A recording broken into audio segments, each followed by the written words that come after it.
quite amazing that the Legend of Zelda series is so filled with lore and legends that a single game in the franchise could fill up not one, but two episodes of fascinating theories all to itself.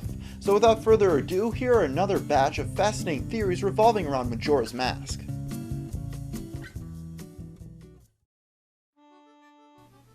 Now I'm sure everyone watching this video is aware of the theory that goes into detail about how Link is actually dead throughout Majora's Mask, and that he's just going through the 5 stages of grief. But there is another interesting theory about the meaning of Majora's Mask that makes the claim that the entire game is just a show being presented by the people of Hyrule. One major thing that supports this theory is that the game has an obsession with masks. Since Link is putting on masks to play different characters with their own fleshed out stories, it can be interpreted as him acting out different characters. Also, the music, while similar to Ocarina of Time, is also known to have gotten a lot of influence from Chinese opera music, which were often stories based on brave heroes slaying monsters. The unfamiliar setting of Termina has a lot of unique aspects, like the clock tower and bosses that appear to be very mechanical, almost as if they were built to be props for a show. The towns and areas from Termina also have identical characters in Ocarina of Time, yet they're completely different people, which this theory rationalizes as them simply playing a part in a show. All this added up makes many believe that Majora's Mask and the world of Termina are just citizens of Hyrule putting on a play. In fact, this wouldn't even be the first time Nintendo has done this, with it being widely known that Super Mario Bros. 3 was most likely taking place on a stage, with all the platforms being bolted or hung from the ceiling, and the current opening at the beginning of the game. The Skull Kid is a reoccurring character in the Legend of Zelda universe, with his most notable appearance being his antics in Majora's Mask. In the game, this mysterious individual steals Link's ocarina and horse, then proceeds to set the moon off its orbit so that it'll crash right into Termina. I mean, this guy was a real jerk. While many of the characters in Majora's Mask can also be found in Ocarina of Time, as mentioned in the last theory, in each game they have completely different stories and are different people, except for the Skull Kid. While no outright statement has ever been made on the subject, it is widely believed and strongly implied in the game that the Skull Kid in Ocarina of Time and Majora's Mask are one and the same. The first piece of evidence to support this is that upon encountering Link in the Lost Woods after ambushing him, the Skull Kid appears to recognize Link but doesn't deem it to be an issue. Later, after the Skull Kid is removed from the influence of Majora's Mask, he tells Link that he smells the same as that fairy kid who taught him that song in the woods, which could be referencing Ocarina of Time, when Link plays Saria's song to a Skull Kid who becomes his friend afterwards. Additionally, Link sells the Skull Mask to the same Skull Kid, indicating a pre-existing interest for Mask which could have motivated his theft of Majora's Mask.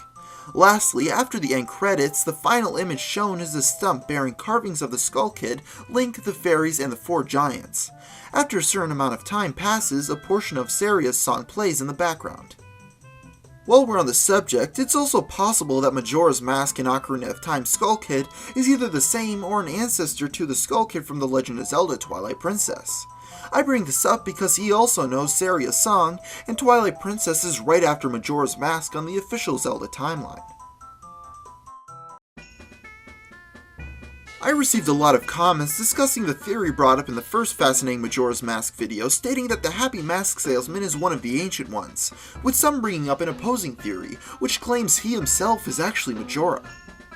From what most people have stated, this theory relies on the fact that we know almost nothing about Majora and only a small amount about the mask, leading to the idea that Majora was a malicious person from long ago in Termina, who as punishment for his crimes was split into 2. The Happy Mask Salesman represents his good side, explaining why he's always smiling, and the mask being his evil side. This would explain why the salesman says almost nothing about how he got the mask, and on top of that, he doesn't even have a name. The children on the moon look very similar to the Happy Mask Salesman, and one of them even asks Link if he'll become one.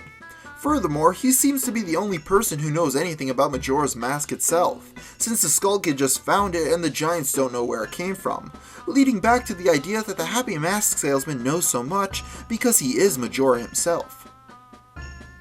In conclusion, let's listen to see if there could possibly be any similarities between Majora's Mask's music box house theme and a song from the Mario series.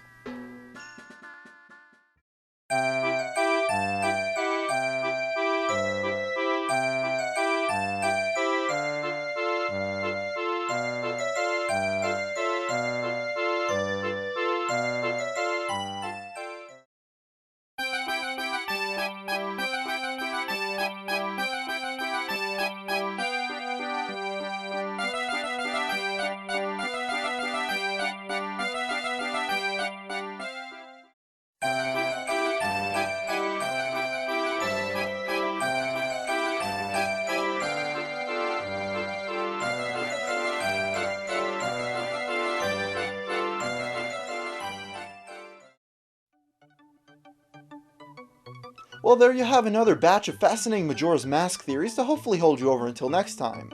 So until then, thanks for watching.